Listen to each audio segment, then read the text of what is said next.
Heart Evangelista Marian Rivera nagkaayos na matapos ang ilang taong iringan.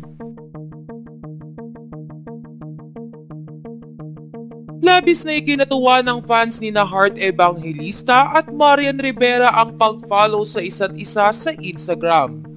Sa article ng GMA News Online tungkol sa dalawa ay inayos ni Marian at Heart ang kanilang naging alitan sa pribadong paraan.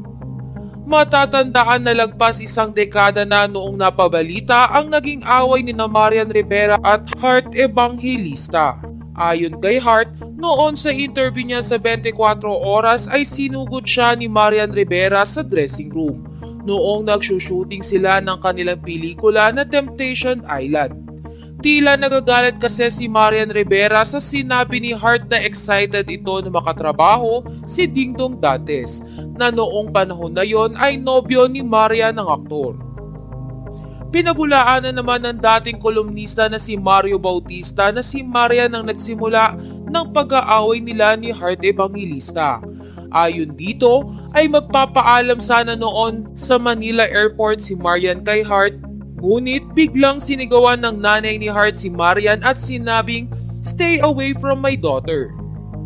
Gayunpaman, kahit hindi pa rin tukoy kung sino talaga ang nagsasabi ng totoo, ay binasag na ni Marian Rivera at Heart Evangelista ang kanilang naging iringan noon dahil sa pag-follow ng dalawa sa isa't isa sa social media na Instagram.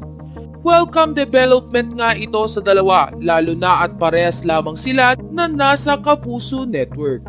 Sa kabilang banda dahil naman sa pag-aayos ng dalawa ay umaasa ang Kapuso fans na magkakaroon muli ng proyekto ang dalawa sa GMA Network.